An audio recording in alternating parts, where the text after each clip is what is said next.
Bien, ¿qué es la gracia a la luz de la Biblia? ¿Cómo se relaciona ese tema de la gracia con la salvación bíblica?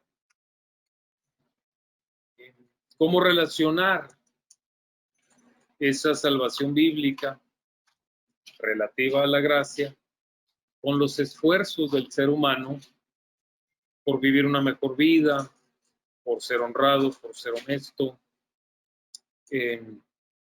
por santificar su corazón, serle a Dios agradable, prepararse para la eternidad, temas que también están en la Biblia? ¿Cómo relacionarlos de una manera correcta? Y relativo a esto, pues estaremos platicando del significado bíblico de la gracia, en cómo la gracia beneficia a una persona, en qué sentido, a través de la gracia nos son perdonados nuestros pecados, ¿por qué? Eso es, y además preguntaríamos, ¿hasta ahí llega el alcance de la gracia? Por la gracia somos salvos por medio de la fe, eso dice la Escritura. Entonces, básicamente diríamos que ese es el único alcance de la gracia. Por la gracia solamente somos perdonados de nuestros pecados, o hay algo más en lo que interviene la gracia. ¿Causa algún otro efecto en la vida del creyente? ¿Por qué la Biblia habla de que el ser humano necesita un nuevo corazón? ¿Qué tiene que ver el nuevo corazón con la gracia? ¿Cuál es el origen de la gracia? ¿De dónde surge la gracia para posteriormente causar los efectos que ha de causar en el corazón del hombre? ¿Y cómo llega a la vida de una persona? La gracia de Dios, la gracia divina le podemos llamar. ¿Cómo la puede recibir la gracia una persona? ¿Hay alguna relación entre la gracia y la palabra de Dios, la gracia de Dios y el Evangelio? ¿Cuál es esa relación estrecha que guardan entre sí? ¿Cómo se aterriza o materializa o trae a la práctica verdadera los efectos de la gracia en el corazón del hombre? Ejemplos prácticos estaremos platicando. ¿Qué tiene que ver la gracia con el creer? ¿Puede la gracia actuar por sí sola? ¿Qué tiene que ver el creer para la acción de la gracia? ¿Qué produce finalmente? ¿Hay evidencias de la gracia de Dios manifiesta en la vida de una persona? ¿Qué tiene que ver la gracia de Dios con la típica oración del pecador que en muchas iglesias se menciona o que muchas iglesias, vamos, lo enseñan, con todo mi respeto, ¿verdad? ¿Qué tiene que ver la gracia de Dios con la típica oración del pecador de repite después de mí esta oración? También, ¿qué tiene que ver la gracia de Dios con el Espíritu Santo? ¿Qué relación guardan entre sí? ¿Cuál es la obra del Espíritu para lograr los efectos de la gracia en una persona? ¿Qué tiene que ver la gracia de Dios con el momento de la conversión? ¿Cómo transforma la gracia de Dios a un ser humano en forma práctica y real? Se materializa ese efecto del que hemos estado hablando de tal manera que existe, se determina una paternidad espiritual por causa de la gracia. Los seres humanos pueden hablar de una paternidad espiritual. Después de que la gracia se ha manifestado, todavía existen los efectos del pecado, cómo se pueden ver o en su caso controlar. ¿Qué diferencia hay entre la salvación por gracia y la salvación por obras que las personas interpretan de alguna manera como salvación por obras? Como tal, no existe. ¿Y qué tiene que ver finalmente la gracia, la misma gracia de Dios con todo el tema de la santificación. Les pido que enciendan un momentito su micrófono y quien va a participar, si le es posible su cámara, y me comenten qué piensan ustedes de la gracia, primero en términos generales, digo, como tratando de centralizar todos estos cuestionamientos que pudiéramos hacernos los creyentes acerca de la gracia. Les doy la palabra para que me digan qué piensan, por un lado, o también qué han escuchado, o también si alguien quiere mencionar las malas interpretaciones que ha oído de todo este tema de la gracia relativa a la salvación. Pues un tema muy generalizado es que la gracia es el favor inmerecido de Dios para nuestra vida. Favor inmerecido de Dios, ¿verdad? Así le decimos. Muy bien. ¿Qué más? ¿Qué más piensan al respecto?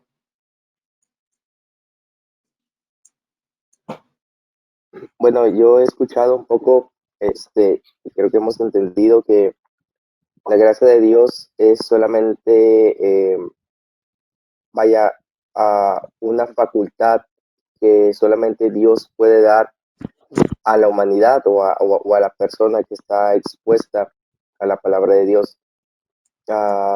Hemos escuchado que pues la salvación viene por gracia, viene por inmerecida, como mencionaba la hermana Alma, y es algo que es de tanto valor que no la podemos adquirir sin o con méritos propios, vaya haciendo obras, haciendo ciertas rituales, como muchas personas creen, que la gracia se adquiere a través de solamente seguir ciertos ritos o cumplir ciertos requisitos, ¿verdad? Pero hemos entendido que esta se adquiere de manera, pues solamente por la voluntad de Dios y también sin hacer, vaya, que seamos merecedores de ella. O sea, la salvación que la recibimos es solamente bajo ese medio, ¿verdad? Sin merecerlo y exactamente, sin merecerla y sin ser acreedores, ¿verdad? De ella. Sí. Bueno, es lo que hemos comprendido. Amén.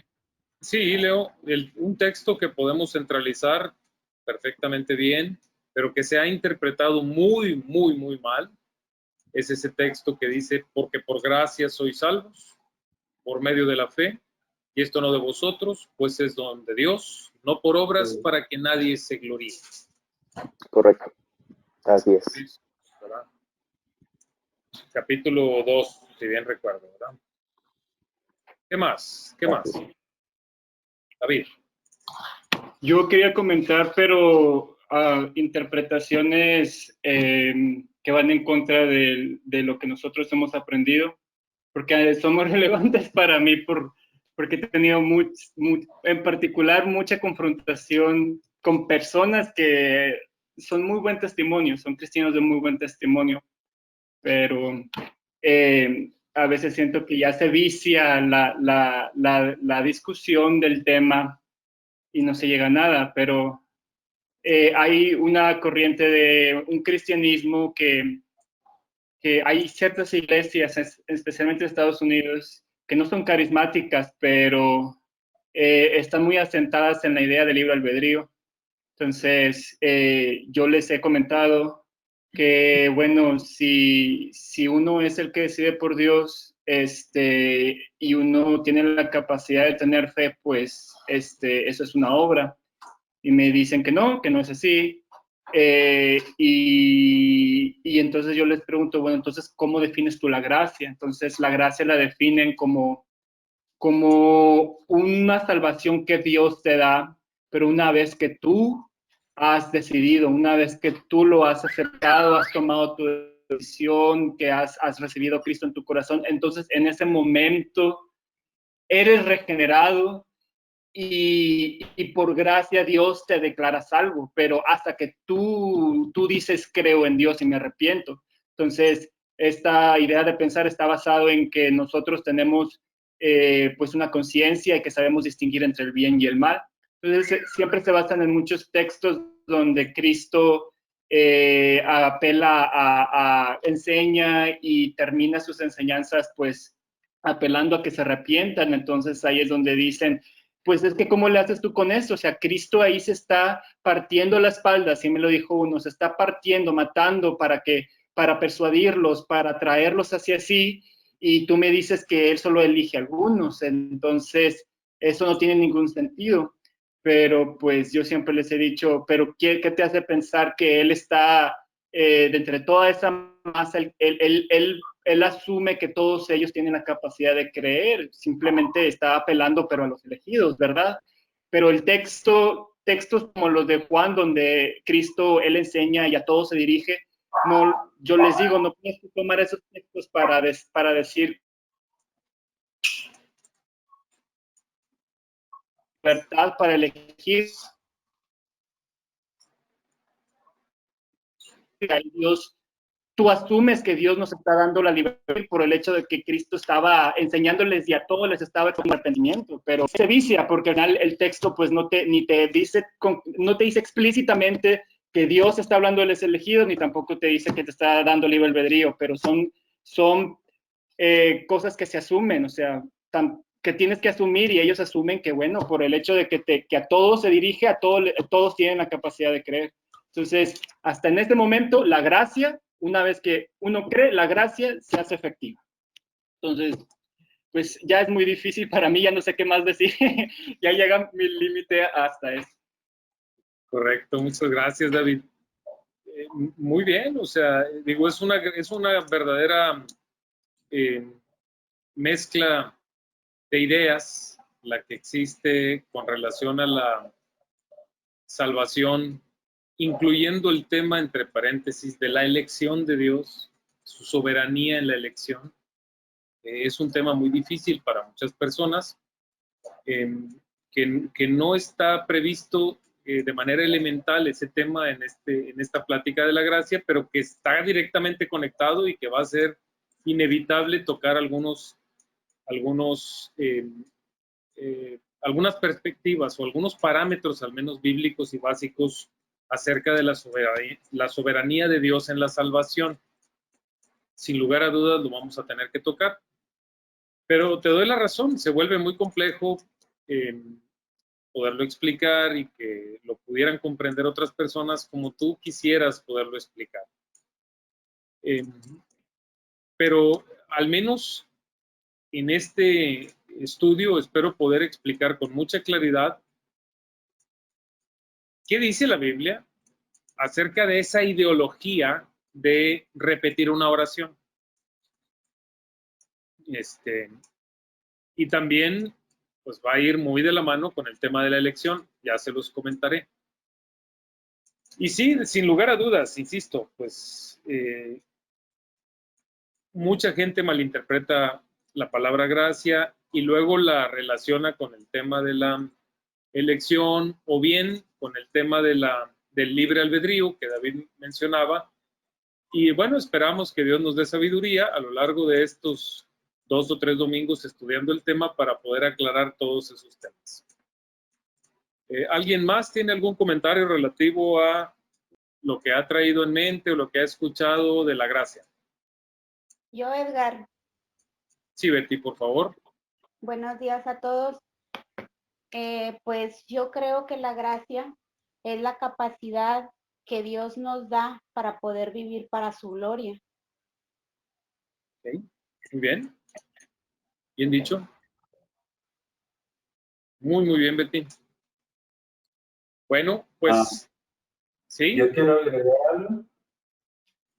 Nada más comentar que pues el sacrificio de nuestro Señor Jesucristo por salvarnos a nosotros tenía que ser por gracia, ya que no había cosa que nosotros pudiéramos dar más allá de nuestra propia vida o la condenación para poder salvarnos, ni a nosotros mismos. No había forma que pudiéramos pagar el valor del pecado que habíamos cometido contra Dios. Así que el sacrificio de de Cristo fue por pura gracia, sin nada que nosotros paguemos a cambio de Él, porque no hay nada que tengamos nosotros que tenga el valor suficiente para ese pago. De acuerdo. Gracias. Gracias, Deli. Bueno, yo quisiera partir de la idea de que sí, coincido bíblicamente hablando, la gracia divina es un poder de Dios manifiesto para salvación, porque por gracia sois salvos por medio de la fe. Por gracia sois salvos. El vehículo que nos hace recibir la salvación es la fe, pero la gracia es la que nos da la salvación. Y no es que me quiera adelantar o no, o evitar alguna gran o detallada introducción, pero yo les he enseñado, mis amados hermanos, que no hay más gracia, literalmente hablando, que podamos comprender de manera bíblica que la persona y la obra de Cristo Jesús en favor de nuestra salvación ante Dios en la cruz del Calvario. Ahí está la gracia de Dios, en la obra que Cristo Jesús hizo, y lo vamos a comprender a lo largo de muchos textos. Pero la gracia de Dios en verdad salva, verdaderamente salva. Si lo pudiéramos poner en alguna especie de metáfora para comprender, es como si la gracia fuera una semilla. La gracia de Dios fuera una semilla. Y si la semilla es buena, muy buena semilla, pues obviamente tiene que caer también la semilla en una buena tierra, y entonces cayendo una buena semilla en una buena tierra que está preparada, la buena tierra va a producir el fruto esperado, va a brotar aquella planta, aquel árbol o lo que sea con la semilla.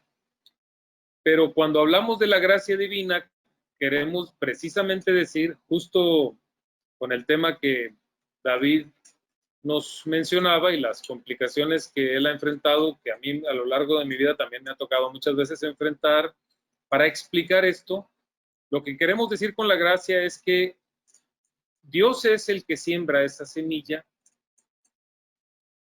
Dios mismo es el que prepara ese corazón para sembrar la semilla, y Dios mismo es el que hace brotar el fruto de aquella semilla.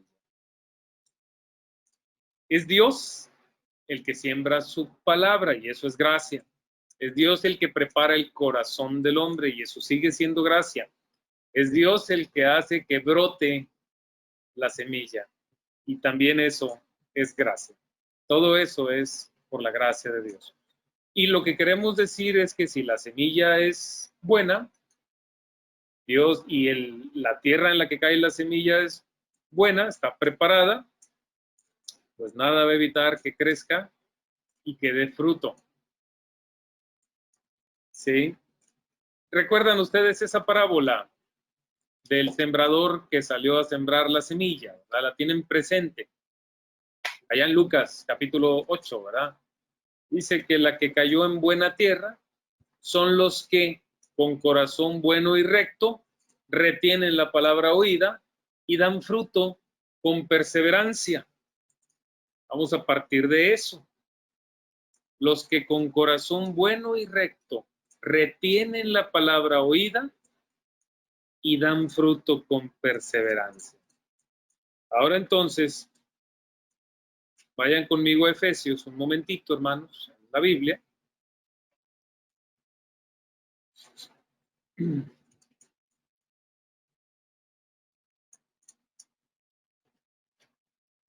Lucas, ¿qué era, hijo?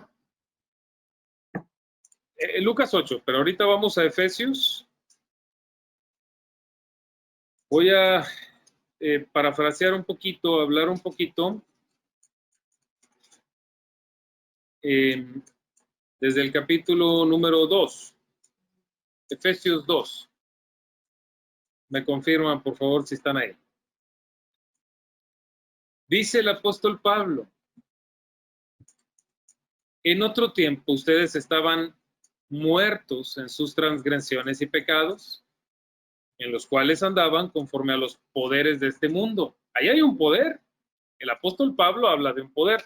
Nosotros estamos queriendo explicar el poder de la gracia, pero en el mundo también hay un poder en el que estaba usted o en el que estaba yo, de igual manera, o cualquier persona ajena a la obra de Cristo, a la obra de Dios a través de Cristo o a la gracia de Dios. Si me siguen ahí en Efesios capítulo 2, versículo 1, hermanos, ahí está en la escritura.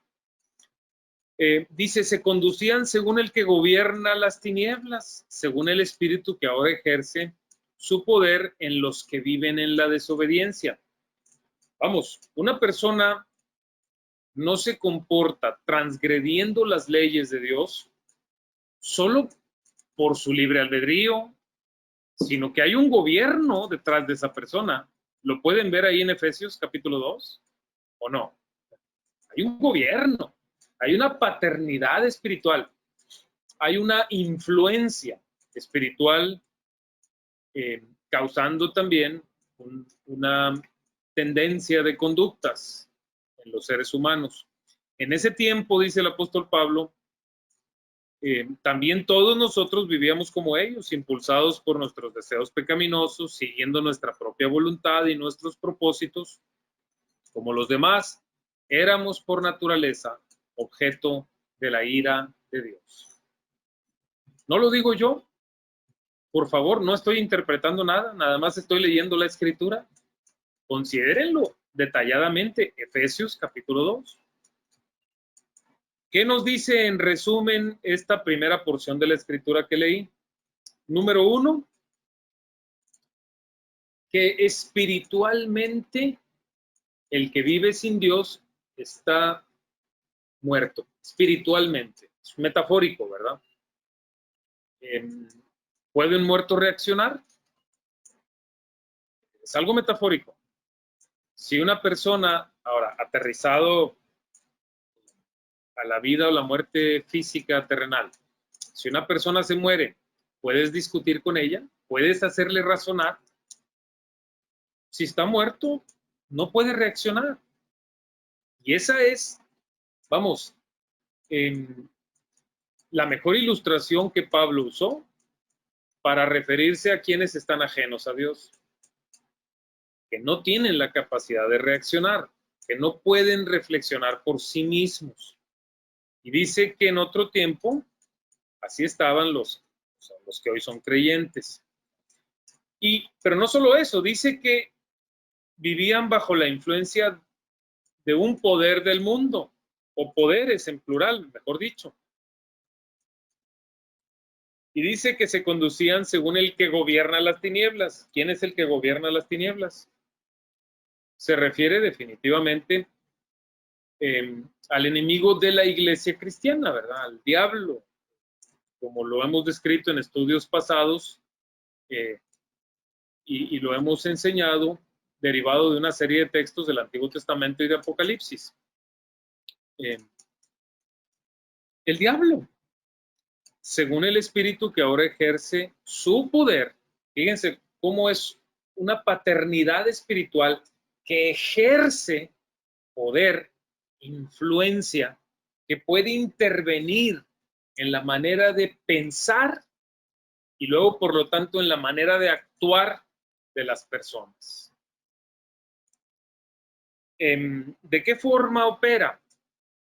Justo por medio de palabras, mensajes que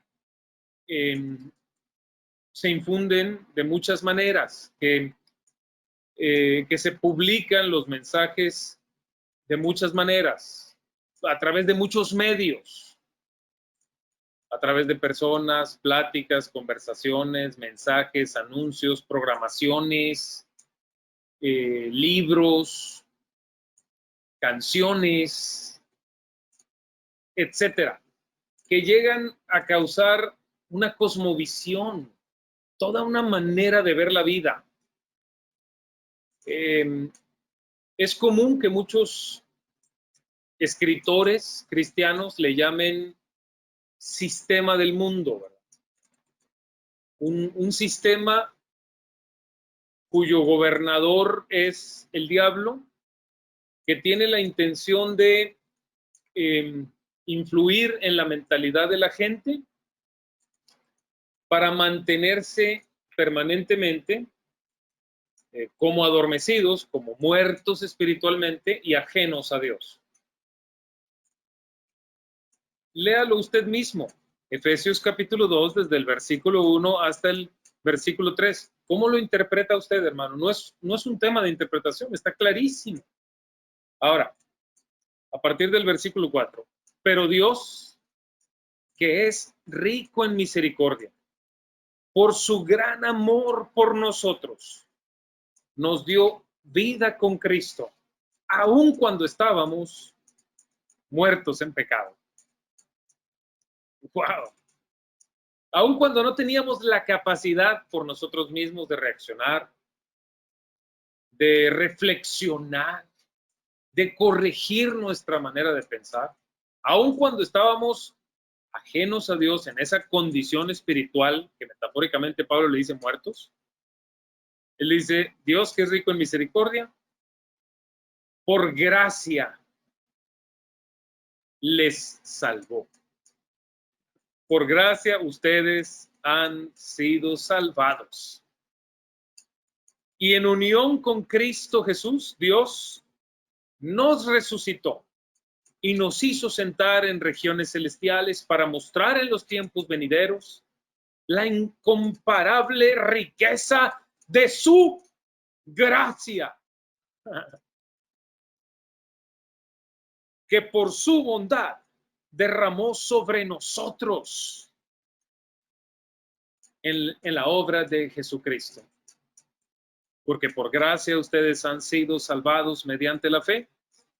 Y esto no procede de ustedes, la salvación, nada ustedes que pudieran haber hecho, pues es un regalo de Dios. Esto no procede de ustedes, sino que es regalo de Dios. No por obras, para que nadie se jacte. Hasta ahí voy a leer en este momento. Sobre Efesios capítulo 2. Entonces nos damos cuenta, amados hermanos, que cuando estábamos en una condición espiritual, pongámosle la metáfora que mejor podamos comprender. Ciegos, no podíamos ver; muertos, no podíamos reaccionar o reflexionar; sordos, no podríamos escuchar; un corazón que ha parado no puede ser sensible. No teníamos la capacidad de reflexionar, de ver, de oír, de reaccionar. Lo dije al principio del estudio. Dios, con su gracia, permite que sea sembrada la buena semilla. ¿Cuál es esa buena semilla? El Evangelio. Dice el apóstol Pablo que el Evangelio es poder de Dios para salvación a todo aquel que cree. Claro que sí, la semilla es el Evangelio, la palabra de Dios. Pero tiene que ser sembrada en un corazón, o sea, en una tierra donde produzca. Tiene que ser sembrada en una buena tierra. Y esa buena tierra, ya les decía, de acuerdo a Lucas capítulo 8, es un corazón bueno y recto, como lo vimos en Lucas capítulo 8. Es un corazón bueno y recto.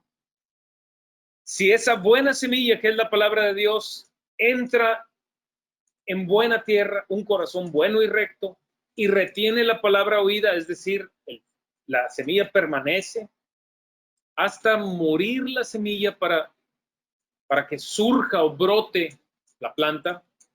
Bueno, dice Lucas capítulo 8, dará fruto con perseverancia. Nada menos que eso. Escúcheme, por favor, nada menos que eso es la obra de la gracia de Dios. Esa es la obra de la gracia de Dios. Para eso vino la gracia de Dios. Entonces, ahora sí, comenzamos, esto fue una introducción, comenzamos detalladamente a explicar qué es la gracia de Dios. Ya les decía, encontramos que, en primer lugar, por gracia somos salvos, por la gracia de Dios. Entonces es un poder que proviene de Dios para salvarnos, no de los hombres, como lo podemos leer en Efesios. Pero también Juan 1:17 dice que la gracia y la verdad vinieron por medio de Jesucristo. De hecho, como ya lo he dicho, Jesucristo, el Hijo de Dios, con su obra a favor de nosotros para nuestra salvación, Él es la gracia de Dios. Por Cristo somos salvos, por la gracia de Dios somos salvos. Es una fuerza divina que levanta al pecador cuando está muerto en sus delitos y pecados, metafóricamente. A pesar de lo indigno que es el pecador, lo beneficia. Sí, lo beneficia.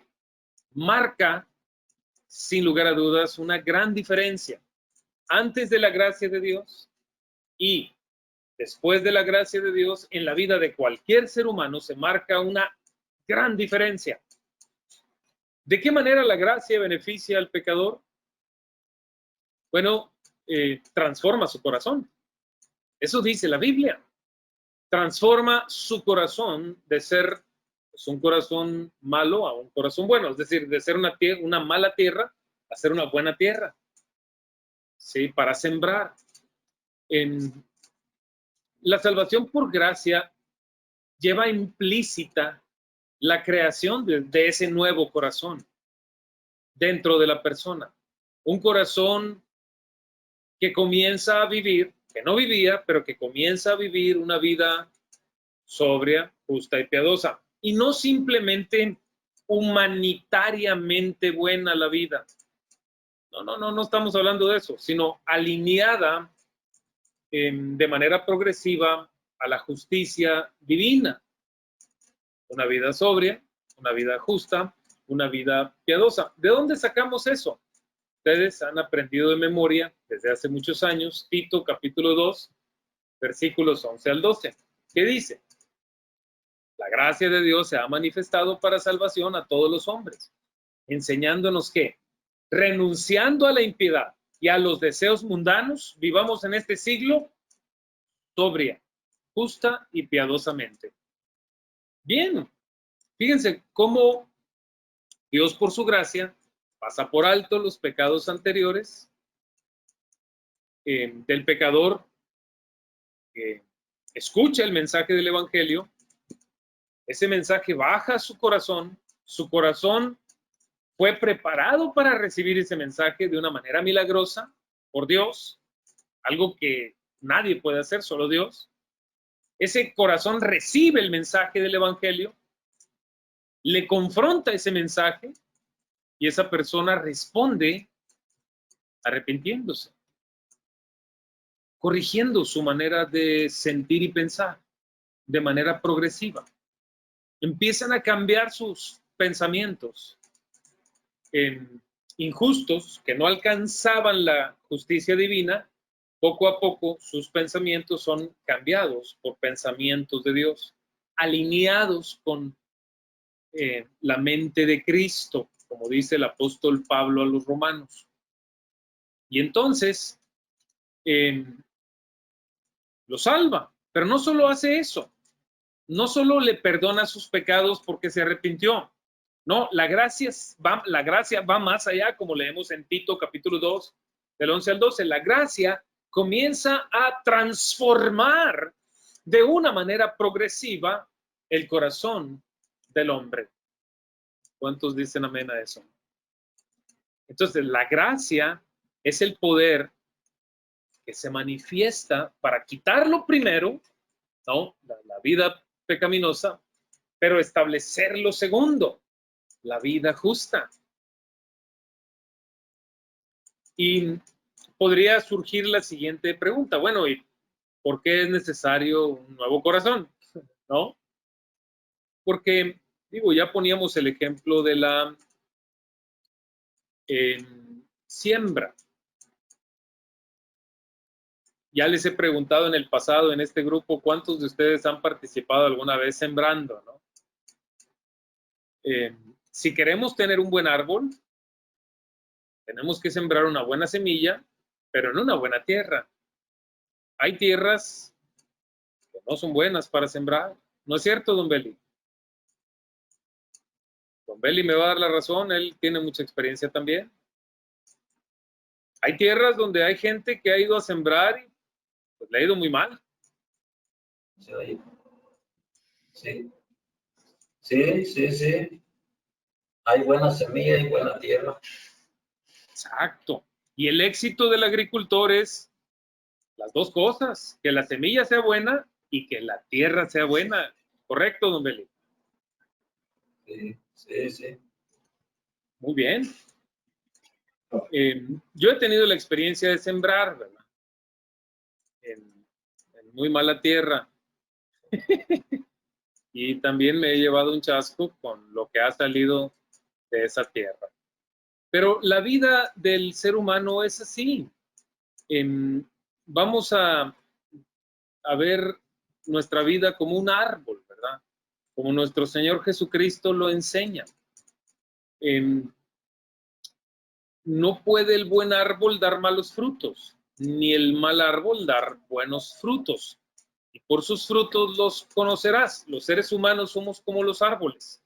Y los frutos son nuestra calidad de vida, nuestra manera de relacionarnos con las demás personas, nuestras actitudes, nuestras reacciones, nuestra devoción o falta de devoción a Dios. Nuestra calidad de personas es como los frutos del árbol, la calidad de persona que cada uno de nosotros somos. Entonces, un mal árbol no da buenos frutos. Un buen árbol no da malos frutos. Hay personas que aparentan tener buenos frutos, pero cuando los conoces bien te das cuenta pues, que no son buenos sus frutos. En algún momento, en alguna conversación, en alguna llamada o en alguna relación superficial, cualquiera puede aparentar buenos frutos, pero nos damos cuenta si los frutos son buenos con el tiempo, al conocer a las personas. Dice, por sus frutos los conoceréis, dice nuestro Señor Jesucristo en Mateo capítulo 7. Entonces, ¿por qué es que el hombre necesita un nuevo corazón? Bueno, precisamente porque aunque la gracia de Dios, la palabra de Dios es perfecta,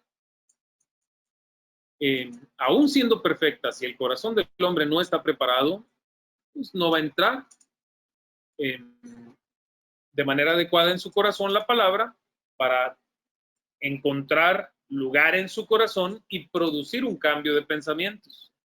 Eso no va a pasar. Entonces se necesita preparar el corazón.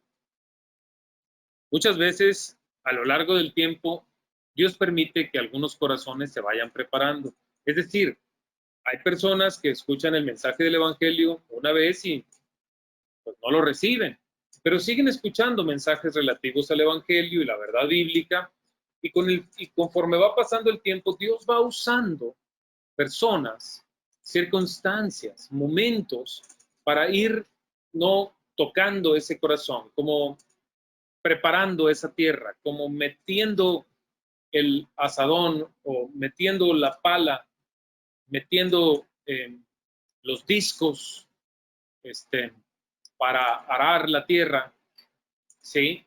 Y suavizar la vida de esa persona. Y también Dios suele usar circunstancias, adversidades, pruebas, dificultades, y en combinación con su palabra, personas, momentos, para ir tratando un corazón, para tratar una tierra. Pero es Dios el que hace eso. Es Dios el que lo hace, y eso también es gracia. Y una vez que está la tierra lista, que se ha suavizado, que se ha abonado, que se ha preparado, que Dios la ha tratado, que Dios ha usado tantas cosas alrededor de esa persona para tratarla, un día la persona dice, caramba, nunca había leído este texto en la Biblia. A lo mejor lo había leído 100 veces o se lo habían dicho 100 veces. Pero ese día su corazón ya está preparado. Ese día realmente se le abrieron los ojos. Ese día el muerto resucitó. Ese día Dios ya lo tenía de pie frente a sí para mostrarle su verdad. Y eso hace una diferencia enorme, radical, entre un corazón que fue preparado por Dios y está listo para recibir el mensaje del Evangelio y responder adecuadamente con arrepentimiento y fe, ya que Dios es el que da la capacidad de arrepentirse y la capacidad de creer. A muchos otros momentos en su vida en que pudo escuchar el mensaje y no responder. ¿Cuántos de ustedes representan a una persona como la que estoy hablando? ¿Cuántos de ustedes a lo largo de su vida escucharon muchas veces algún mensaje del Evangelio y no reaccionaban? Pero Dios estaba poco a poco tratando el corazón y la tierra. Si a eso alguien le quiere llamar libre albedrío, bueno, todos mis respetos. Yo le llamo gracia de Dios. Ahora, cualquier doctrina, de verdad se los digo, que no está produciendo un nuevo corazón en el hombre, no es la doctrina verdadera y completa de gracia, ¿sí? Lo digo ahora entre paréntesis porque quizá hay muchas personas que piensan que han creído en Dios y que han sido salvos por gracia. Y sin embargo su vida no presenta cambios. Como si la gracia nada más me salvó, pero no me transformó.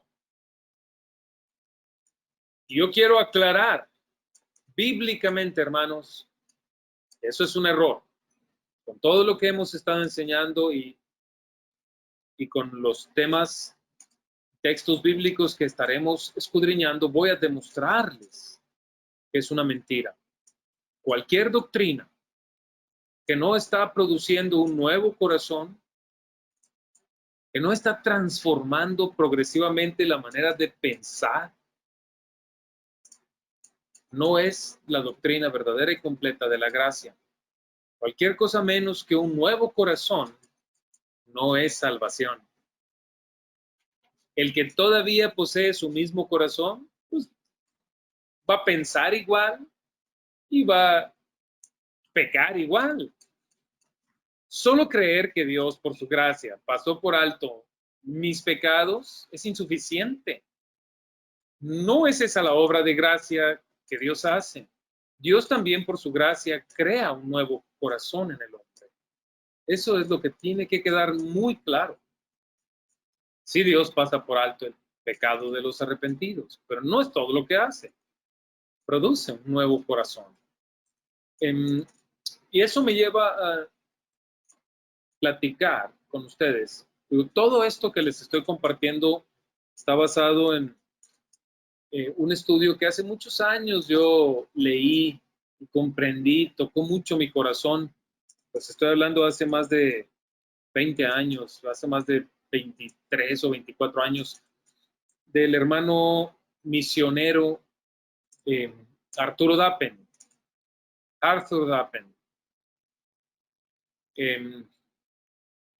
Que pues ya está en espera de la resurrección para estar con nuestro Señor por la eternidad. Él ya descansa en espera de la resurrección, ¿sí? Arturo Dappen.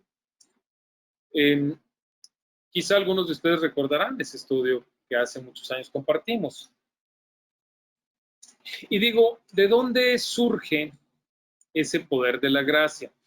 Ya les mencionaba, es muy importante comprender que pues no está como que ahí potencialmente ya en el corazón de los seres humanos, ¿no? No es así. La gracia vino por medio de Jesucristo, ¿verdad? Segunda de Corintios 8:9. Ya conocéis la gracia de nuestro Señor Jesucristo, que por amor a ustedes se hizo pobre, siendo rico, para que ustedes con su pobreza sean o fueran enriquecidos. Cristo murió, el justo por los injustos, para llevarnos a Dios. Está escrito en Corintios, el amor de Dios se expresó así. ¿Cómo se manifestó el amor de Dios? Pues en el sacrificio de la cruz del Calvario. Y luego además en su poder para vencer la muerte con la resurrección. Ahí se manifestó ese gran poder que generó un beneficio para los creyentes. Ese poder se llama gracia. Gracia. Entonces, cuando Dios se propone salvar a una persona, digo, Dios se ha propuesto salvar al que va a salvar. Cuando Dios se propone salvar al que va a salvar, lo hace no porque la persona que sea objeto de ese beneficio merezca la salvación, sino que lo hace por gracia. Por gracia. Ahí aplica la frase que al principio decía la hermana Alma, ¿verdad? Que sin merecerse, el favor inmerecido.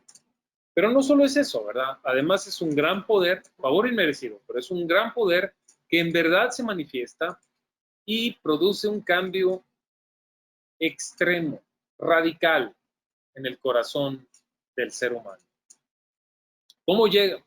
Ahora ya entendemos que el origen es Cristo, ¿no? Que de Dios mismo surge ese poder. Bien, pero ¿cómo llega a la vida de una persona? ¿No?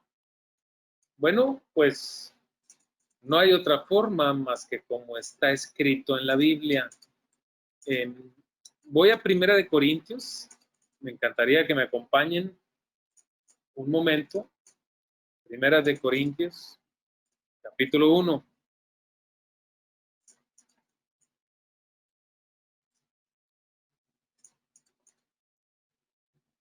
¿Están ahí? Es una carta sorprendente, donde Pablo de alguna manera está orientando, llamando un poquito la atención a la iglesia que estaba en esa región de Corinto, a los que habían creído,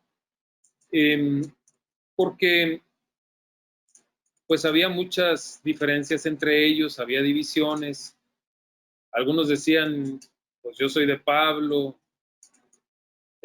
y otros decían ser de otros, Apolos o Cefas, o de otros, o yo soy directamente de Cristo, de otros apóstoles que habían ido a compartir o hermanos de la iglesia, y hablaban de ciertos poderes y había altivez y orgullo espiritual en las personas. Y Pablo les escribe y les dice, Dios me envió cuando fui a Corintio, más que para cualquier otra cosa, dice Pablo, en el versículo 17, me envió a predicar el evangelio. Y dice, y sin discursos de sabiduría humana, para que la cruz de Cristo no perdiera su eficacia. Sin grandes discursos, sin la intención de manipular a nadie, nada más predicar el evangelio. En el versículo 17, estoy en 1 Corintios 1, 17. Y dice Pablo, el mensaje de la cruz es locura para los que se pierden. En cambio, para los que se salvan, ese mensaje es poder de Dios. ¿Qué hace la diferencia? Yo les pregunto a ustedes. ¿Qué hace la diferencia? Si el mensaje es el mismo y unos lo rechazan y hasta lo critican, ese mensaje, el mensaje de la cruz, o lo tergiversan y lo vuelven un asunto de una práctica religiosa. De repite estas palabras y eres salvo. Totalmente tergiversado. ¿Qué hace la diferencia? Que para unas personas hasta dé lugar a burla un mensaje así, o lo rechacen, o no lo entiendan y acepten, y para otras personas sea tan claro el mensaje y se vuelve el poder de Dios que les salva. Dice, pues está escrito, destruiré la sabiduría de los sabios Frustraré la inteligencia de los inteligentes. ¿Quién dice eso? Dios. ¿Dónde está el sabio? ¿Dónde está el erudito? ¿Dónde está el filósofo de esta época? ¿No ha convertido Dios en locura la sabiduría de este mundo?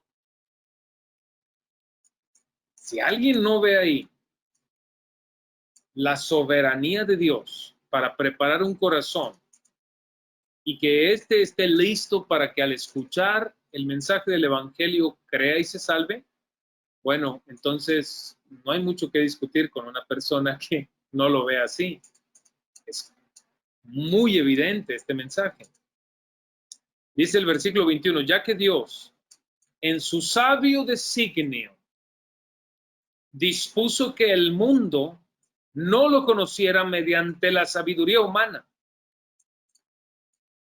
Dice, tuvo a bien salvar mediante la locura de la predicación a los que creen. Simplemente lo que anuncia un heraldo. No las palabras elegidas, selectas, que de manera progresiva se le dan a un auditorio por un filósofo que poco a poco los manipula, que se mete de una manera astuta a la mente de su auditorio hasta convencerlos de algo, no argumentando y argumentando. No, sino el ejemplo que se usa es de un heraldo, alguien que tenía la responsabilidad de pararse en una plaza y dar un aviso, proclamar un aviso,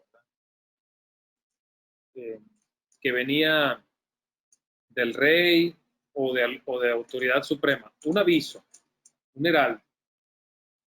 Esa es la palabra que el apóstol Pablo eligió aquí en Primera de Corintios, en el capítulo 1, para hablar de su predicación del Evangelio. Dice, los judíos piden señales milagrosas y los gentiles buscan sabiduría. Pero nosotros, ¿qué hacemos? Anunciamos, predicamos a Cristo crucificado. O sea, lo que dice un heraldo. Este mensaje es motivo de tropiezo para los judíos y es locura para los gentiles. Pero para los que Dios ha llamado con un llamamiento ineludible, está inmerso, es parte de lo que dice este texto, evidentemente. Pero para los que Dios ha llamado, judíos o gentiles, Cristo es el poder de Dios y la sabiduría de Dios. Para los que Dios ha llamado.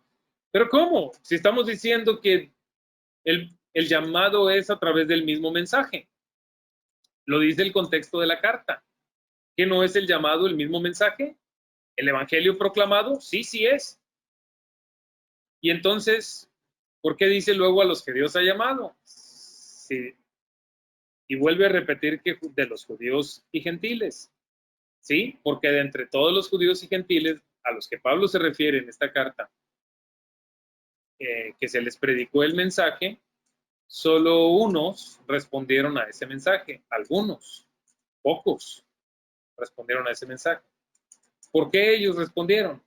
Porque ellos estaban preparados por el mismo Dios para que entrara en su corazón ese mensaje y produjera un cambio en su manera de pensar y por lo tanto un cambio en su manera de ser. Entonces, ¿cómo llega la gracia de Dios a una persona? Por la predicación del Evangelio, mis hermanos. No hay ninguna otra forma. Cristo murió y resucitó. Son verdades que tienen que ser anunciadas en forma de palabras. El Evangelio es que Cristo murió por nosotros. Esas palabras son anunciadas de muchas formas. La gracia de Dios tiene muchas formas. Se manifiesta de diferentes maneras. Esas palabras llevan en sí el poder de cambiar un corazón. Si esas palabras llegan a una persona, a un corazón bueno y recto, una persona que ha sido tratada por Dios, que ya que ya cuenta con el tratamiento divino, que su corazón está listo para dar fruto, para recibir la semilla, pues inmediatamente va a caer en buena tierra esa palabra, en un buen corazón, y esa persona va a cambiar. ¿Cómo puede una persona recibir entonces la gracia? Ya explicamos cómo llega, pero ¿cómo la recibo? Lo digo por el tema de la oración u otras ideas que hay al respecto. Bueno, me gusta este ejemplo que puso el hermano Arturo Dappen, es muy interesante. Decía el hermano Arturo Dappen, así como el eje transmite la fuerza del motor a las ruedas, hablando de un carro, no, el eje, no, el diferencial es el que transmite la fuerza del motor a las ruedas. Si no estuviera ese diferencial ahí, el eje del vehículo, pues el motor allá tiene tanta fuerza, pero la fuerza no llega a las ruedas para hacerlo avanzar. Se requiere el eje, el diferencial. Así como el motor, la potencia, quiero decir, del motor, se transmite a las ruedas por medio del eje, así la palabra del Evangelio, las palabras del Evangelio, transmiten la fuerza de la gracia divina a los hombres. Si no fuera por las palabras del Evangelio, pues esa gracia de salvación simplemente no llegaría al hombre. ¿Qué es lo que tendría que hacer cada persona con esas palabras? Bueno, Mateo capítulo 10, versículo 40. El que a ustedes recibe, dijo Cristo, a mí me recibe. Y el que me recibe a mí, recibe al que me envió, o sea, mi Padre. Y se refiere a recibir el mensaje. Vean el contexto. Jesús estaba hablando de recibir el mensaje. No se trata de recibir a un predicador, ¿verdad? Yo esto se los he enseñado mucho en la iglesia. Sino de recibir, de aceptar, de comprender y estar de acuerdo con las palabras del predicador acerca del Evangelio. ¿Sí? ¿Qué dice la Escritura? Que el Evangelio es poder de Dios para salvación, Romanos 1:16, ¿verdad? Entonces, el que recibe esas palabras, las asimila y las cree, literalmente está recibiendo a Cristo y con él a Dios. Entonces, en su vida habrá un cambio sorprendente, porque ahora la más grande influencia sobre su vida espiritual vendrá ya no del mundo, sino de Dios. Por supuesto que se van a empezar a ver muy radicales cambios en comparativa con la vida que antes vivía. ¿Por qué es que existe una relación tan estrecha entre la gracia y las palabras del Evangelio? Bueno, hermanos, porque Dios es espíritu. Es una persona. Ya ven que hay una canción por ahí de un artista que dice que Jesús es verbo, no sustantivo. Pero Jesús es verbo porque es acción, sin embargo también es sustantivo. Es un ser real que interactúa de manera real con las personas. Dios lo hace. Dios es espíritu y Él piensa y razona. Es más, recuerdan Isaías 1:18. Dice el Espíritu de Dios, venid luego, dice el Señor, y estemos a cuentas. Y si tus pecados fueren de determinada manera, y ahí está el Espíritu Santo, el Espíritu de Dios razonando con el hombre. ¿Lo recuerdan? Bueno, cada persona definitivamente tiene acceso para hablarle a Dios. Y Dios es una persona real. No es igual que nosotros, porque Él es omnipotente, omnisciente, omnipresente, etcétera. Por sus atributos no es igual. Sin embargo, nosotros somos semejantes a Él, entonces hemos de entender que Dios se comunica verdaderamente con los seres humanos, habla, razona con cada persona para ver qué actitud tiene en su corazón y también qué disposición tiene su corazón para recibir o rechazar sus palabras. Dios ve el pensamiento de todos los hombres detalladamente. La actitud que la persona tiene hacia la palabra de Dios, esa es la actitud que tiene hacia Dios mismo. Muchos quieren que Dios les hable a través de señales o prodigios, pero Dios insiste en hablar a través de su palabra, hermanos. Nuestro Señor Jesucristo incluso le dijo a los incrédulos, recuerdan allá en Lucas 16, con esa parábola de Lázaro y el rico, Cristo diciéndole a los incrédulos, a Moisés y a los profetas tienen, óiganlos. Si no oyen a Moisés y a los profetas, tampoco se persuadirán, ¿no?, que alguno se levante entre los muertos.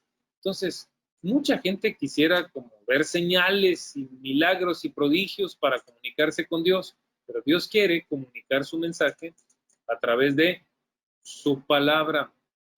Cuán relevante es la palabra de Dios, y eso lo tenemos que entender como parte del Evangelio y de la manifestación de la gracia para la salvación. La palabra de Dios es preponderante. ¿Qué hace la gracia de Dios en la vida de una persona? Cuando la persona recibe la palabra de Dios, el Evangelio, y comienza a atesorarlo en su corazón, a guardarlo. Bueno, esas palabras de nuestro Señor Jesucristo literalmente tienen el poder de transformar su corazón, cambiar su manera de pensar, de la duda en fe.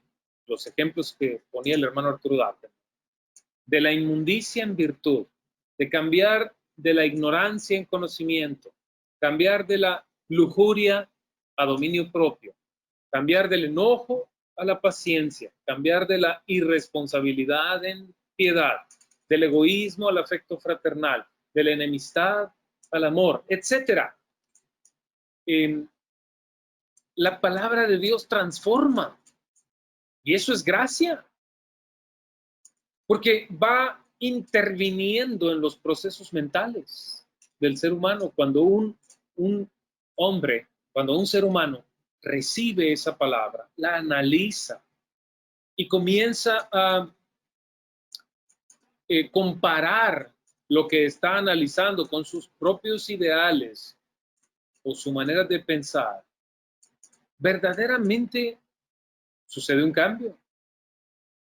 Hay una influencia fuerte espiritual por la palabra de Dios en el corazón del hombre, y llegan a cambiar los pensamientos, y entonces pues comienza a cambiar su manera de ser, porque cuál es su pensamiento en su corazón, tal es él. Somos exactamente la suma de todos nuestros pensamientos. En nuestro interior, ¿qué somos? Somos la suma de todo lo que pensamos y asimilamos como cierto. Eso somos, ni más ni menos. Entonces, cuando la palabra de Dios logra el propósito de cambiar nuestra manera de pensar, nos está transformando nuestro ser. Es transformado nuestro ser milagrosamente. Y eso es gracia. Eso es gracia. Es verdaderamente gracia. Sí, el Evangelio consiste precisamente en palabras de gracia divina. Esas palabras son el poder de Dios para cambiar los pensamientos de todo aquel que cree, judío primeramente y también al griego, como dice el apóstol Pablo a los romanos. Pero los que no creen esas palabras no van a cambiar, sus pensamientos van a seguir igual. ¿Sí? Y la persona que cree las palabras, bueno, es quien verdaderamente las recibe y comienza a reemplazar su manera de pensar, sus pensamientos antiguos, falsos, por la verdad de Dios. Cuando la persona confía en Cristo, deja de confiar en otros dioses. Cuando practica lo que Cristo Jesús le manda, pues deja de vivir lo que antes vivía, deja de practicar su conducta anterior. Creer significa quitar lo primero y establecer lo segundo. Creer la palabra de Dios no significa añadir el mensaje de Cristo o las verdades de Dios a las verdades que yo antes ya tenía, en mi opinión, o a mis antiguos pensamientos, sino reemplazar mis antiguos pensamientos por los pensamientos de Dios. La fe en Cristo viene a reemplazar la fe falsa o la fe vana o la fe en cualquier otra cosa. La fe en Cristo es un reemplazo de una fe vana. Las prácticas virtuosas vienen a reemplazar las inmundas. El amor al prójimo viene a reemplazar los conflictos o pleitos que antes tenía. Entonces, si nos damos cuenta, el que cree comienza a ser transformado poco a poco. Pero esa transformación progresivamente va abarcando todo su ser, hasta que cada aspecto y cada área de su vida es afectado de manera positiva por la palabra de Dios. El que no cree, pues no va a ser transformado. ¿Me estoy explicando, hermanos? ¿Sí les va quedando claro el tema? ¿Cómo le podríamos llamar a esa transformación? Digo, para que nos quede muy claro. Quizá con esta parte podríamos llegar al final del día del estudio de hoy para continuar con el mismo estudio la siguiente semana. Pero, ¿cómo le llamaríamos a esa transformación en el creyente? ¿Cómo le llamaría usted? ¿Cómo le llama la Biblia? Bueno, ese proceso de transformar los pensamientos, la Biblia le denomina nacer de nuevo. Eso significa nacer de nuevo, ¿sí? ¿Recuerda usted el encuentro de Cristo Jesús con Nicodemo? Que le dijo que lo que necesitaba era nacer de nuevo. ¿Pero eso qué significa? Lo que Cristo le dijo a Nicodemo, en otras palabras, es que lo que necesitaba era ser transformado por la verdad de Dios. Que toda la historia de su abolengo religioso, que todo su sistema religioso, sin la gracia de Dios, no le iba a servir de nada.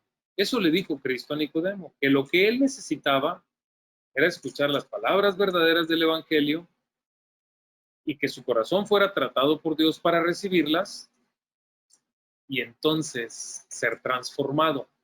Todo eso es el significado de nacer de nuevo. Nicodemo al principio no lo comprendió, ¿verdad? Por eso dijo, pues, ¿cómo puede el hombre volver a entrar al vientre de su madre para volver a nacer? Y ya Jesús le explicó que él hablaba de un nacimiento espiritual, algo metafórico.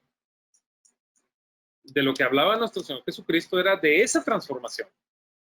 Cómo la palabra de Dios, poco a poco, como una pequeña porción de levadura que alguien le aplica a una masa y espera, nada más. Es cuestión de tiempo hasta que toda aquella masa sea leudada.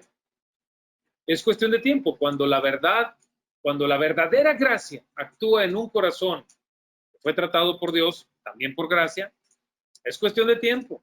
Poco a poco, aquella vida toda va a ser transformada. Pero los cambios se van a ir viendo. Como los árboles dan fruto, las personas también damos evidencia de nuestra calidad de ser. Si somos egoístas, se nota nuestro egoísmo. Si somos pacientes, se nota la paciencia. Si no tenemos paciencia, también se nota. Si hay un poco de paciencia porque Dios ya está tratando en un corazón, también se nota. Si hay avaricia, se nota. Se nota y es cuestión de tiempo. Ya lo dije, en una relación superficial, en una conversación simple, cualquiera podría parecer tener buen fruto. Pero ya cuando conoces a una persona con el tiempo, es inevitable. Nadie puede ocultar el fruto. Nadie puede ocultar el tipo de árbol que es, si es buen árbol para dar mal fruto o si es buen árbol para dar buen fruto. Nadie puede. Es cuestión de tiempo. Por sus frutos los conocerás, dijo nuestro Señor Jesucristo.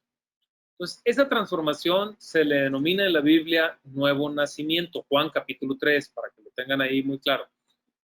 Realmente la vida espiritual del hombre consiste en sus pensamientos. A ver, a veces espiritualizamos demasiado al espíritu, ¿no? Hacemos sesiones casi espiritistas con la manera en la que hablamos del espíritu. Pero una persona espiritualmente, pues, es como piensa. Vamos, la espiritualidad del ser humano tiene todo que ver con sus pensamientos. No consiste en riquezas, en carrera profesional, en posición social o en las amistades, ni en facilidad de palabra.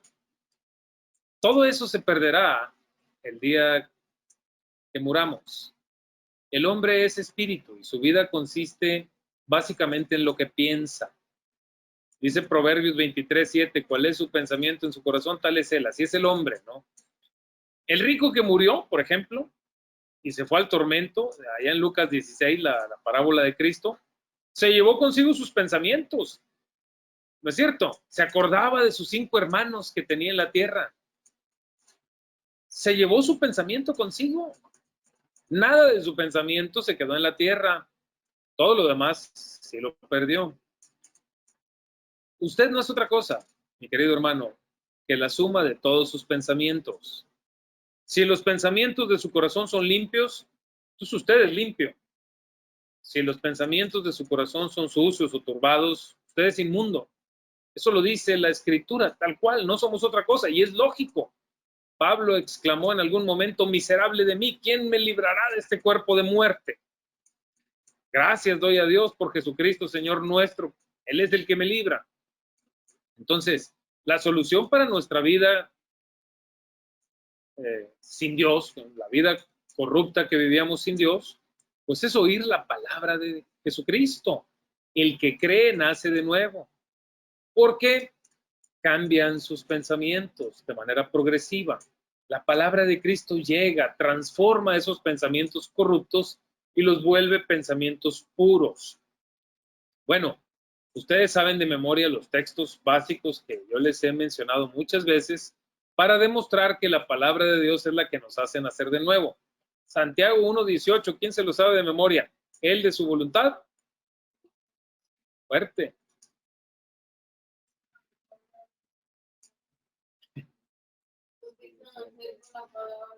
Nos hizo nacer para una esperanza viva. Nos hizo nacer por la palabra de verdad para que seamos primicias de sus criaturas. Yo creo que vamos a tener que repasar, ya se les están olvidando. Y a ver, primera de Pedro 1:23, siendo renacidos, no de simiente corruptible, sino de simiente por incorruptible. la palabra de Dios que vive y permanece para siempre. Wow, ya se les olvidó, tienen que repasar estos textos, Dice Hebreos que la palabra de Dios es viva y eficaz, Hebreos 4:12. Nuestro Señor Jesucristo dijo, las palabras que yo les he hablado son espíritu y son vida. En Juan 6:63. La propia palabra de Cristo es espíritu y vida. O sea, ese espíritu transforma nuestro espíritu cuando creemos esa palabra. Y es vida, es decir, nos engendra para una nueva vida, nacer de nuevo. Cuando escuchamos esa palabra para recibirla. Dios nos engendra en verdad, nos hace nacer de nuevo por medio de su palabra. ¿Recuerdan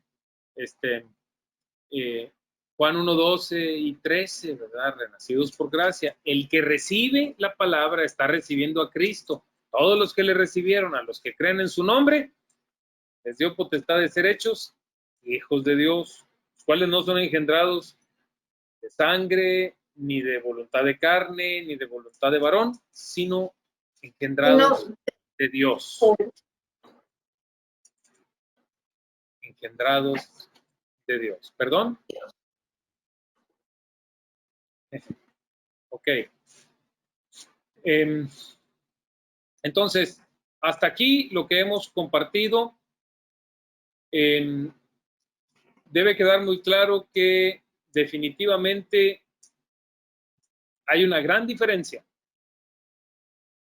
en la vida del ser humano antes y después de la gracia de Dios. Y esa diferencia no es solo pensar que cuando se manifestó la gracia de Dios en mi ser, Dios me perdonó y ya. Es incompleto eso. Esa no es la verdad de la gracia. La verdad de la gracia es que Dios transforma nuestro corazón. Dios nos salva, pero precisamente nos salva por medio de transformarnos. Si no, no sería salvación. Nos salva por medio de transformar nuestra manera de ser como personas.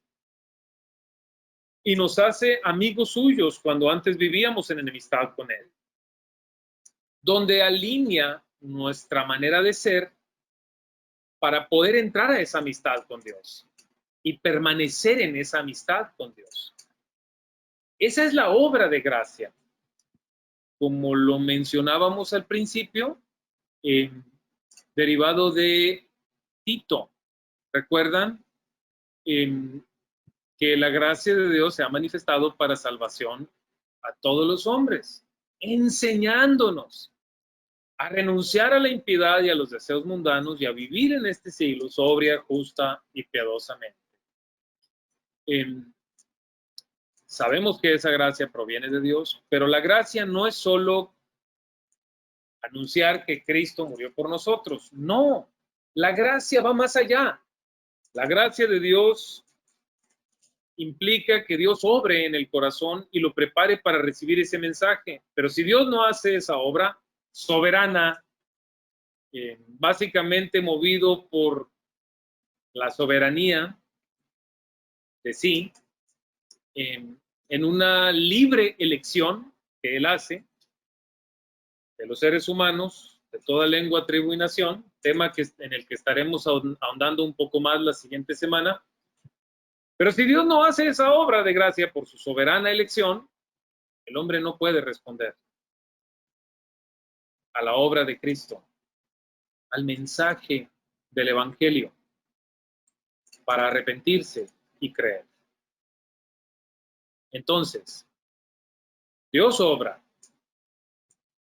Dios obró para nuestra salvación enviando a su Hijo Jesucristo a morir por nosotros, pasado. Pero dejó esa obra latente para redimirnos, para que todo aquel que en Él crea no se pierda, mas tenga vida eterna. Sí, sí lo hizo.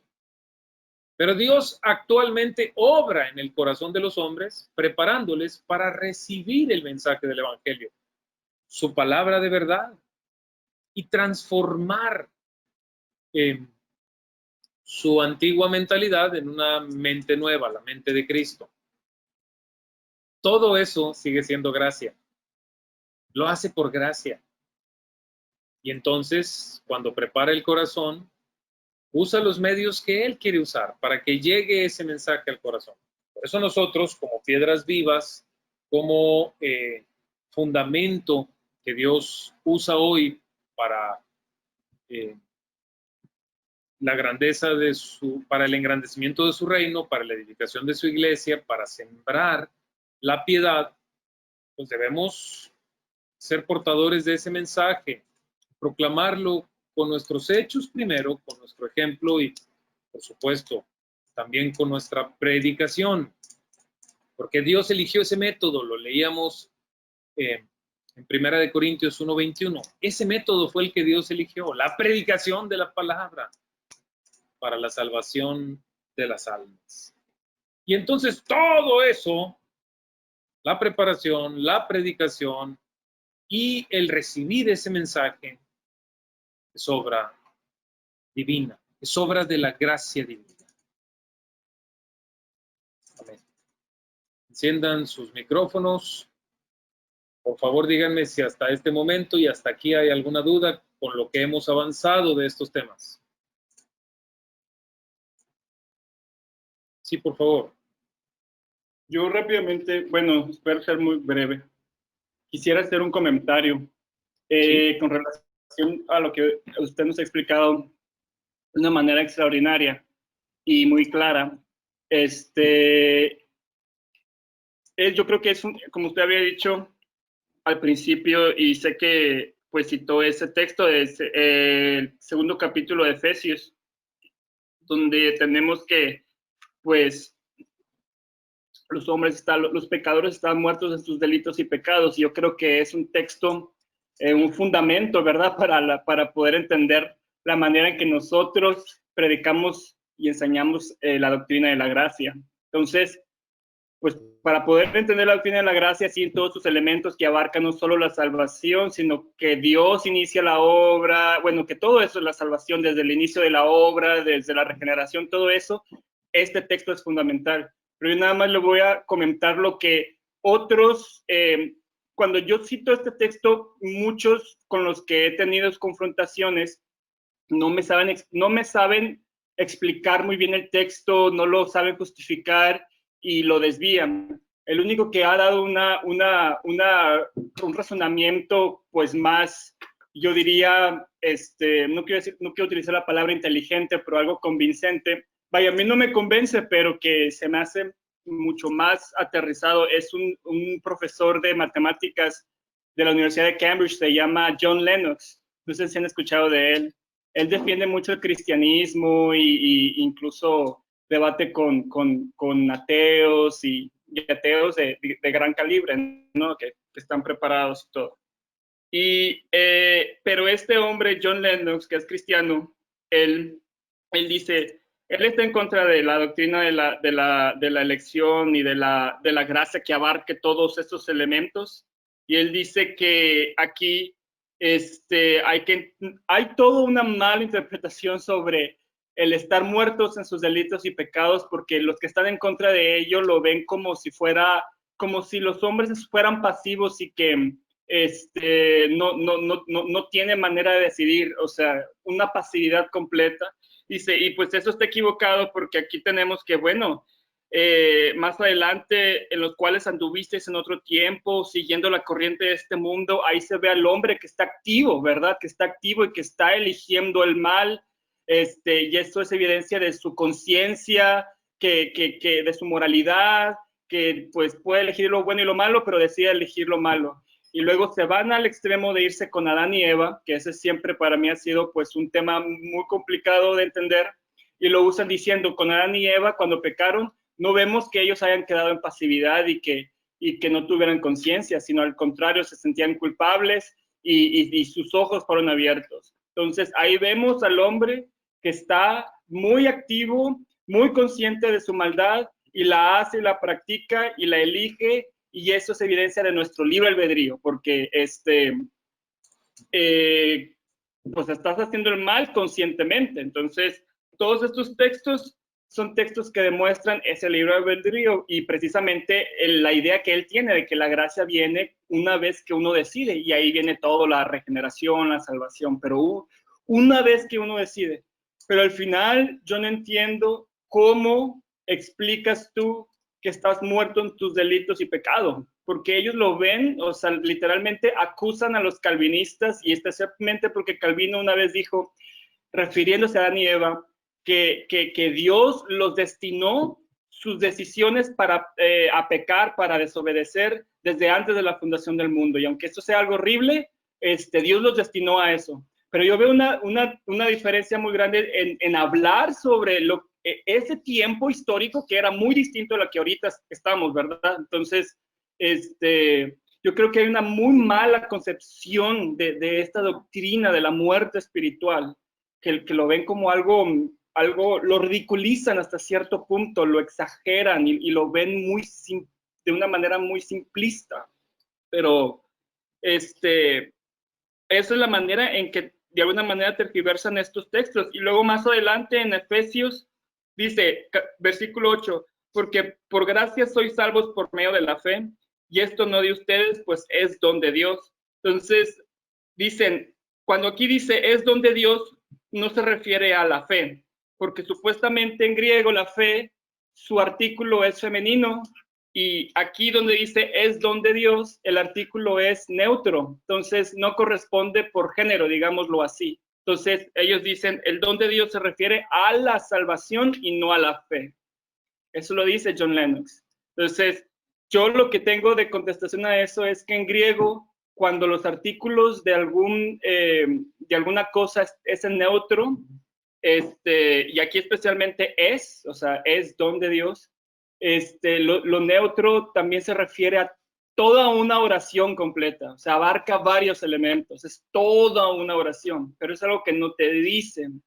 Pero esta es la manera en que razonan y en que va tratando de ver matices en estos textos, porque a nosotros nos acusan de ser muy simplistas y decir, ay, están muertos en sus delitos y pecados, eso significa que no podemos, no tenemos capacidad de actuar, de decidir, y tampoco estamos enseñando eso.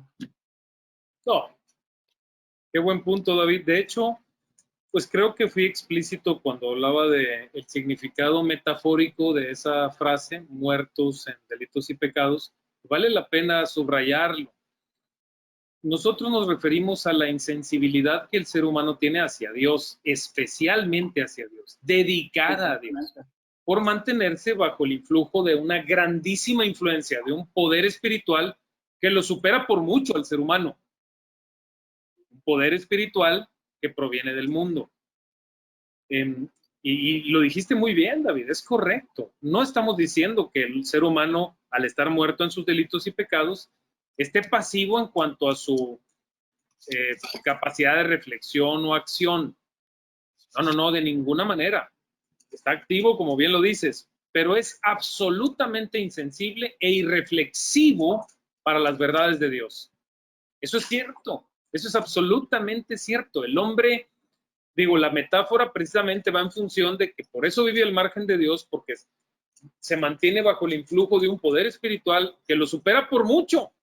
No es libre albedrío, permíteme, está muy superado, está controlado por un poder que es mucho mayor que él, del que ni siquiera tiene conciencia.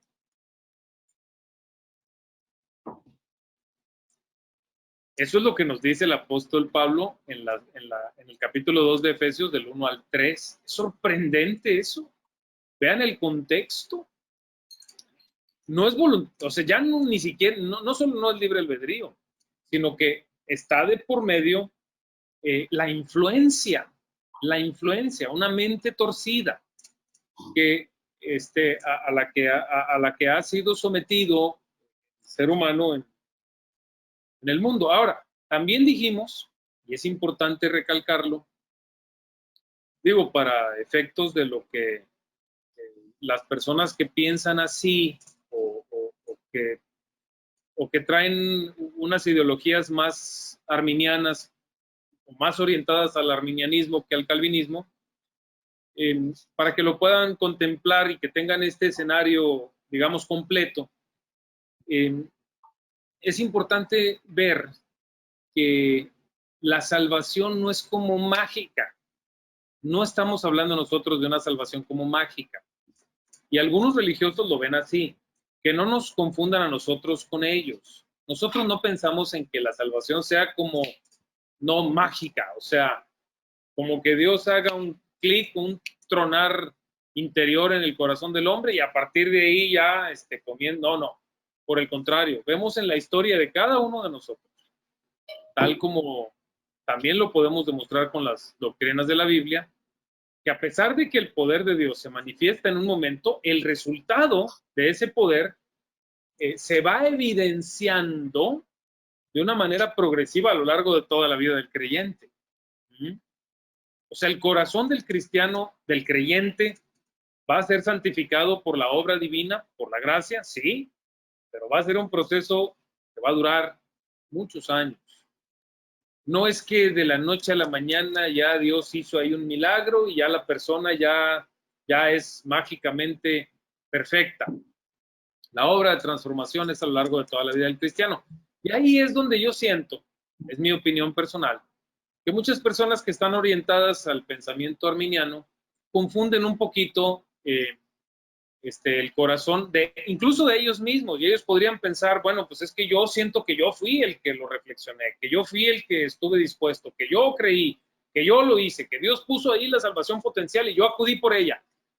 Y a lo mejor todavía lo perciben de esa manera. No les juzgo por eso, pero en mi opinión, Dios ya había obrado en esos corazones mucho tiempo atrás. Había estado haciendo obras de gracia para preparar ese corazón y que voltearan a ver la salvación, que la desearan, que reflexionaran en ella, o sea, en las palabras del Evangelio, y que éste trajera influencia poderosa a sus vidas para corregir su manera de pensar. Entonces, a pesar de que haya diferencias en cuanto a el momento, pues, de la manifestación de la gracia, es la misma gracia la que obra. Es irrefutable, ¿verdad? No hay manera de refutar esta verdad, que sin la gracia de Dios un corazón no estaría dispuesto a acudir a escuchar las verdades del Evangelio y asimilarlas. Sin la gracia de Dios estaríamos perdidos. Por eso el centro de nuestra salvación es la gracia de Dios en todo sentido, para que exista la obra de Cristo, para que se proclame la obra de Cristo y para que un corazón asimile la obra de Cristo. En todo sentido está manifestándose la gracia de Dios.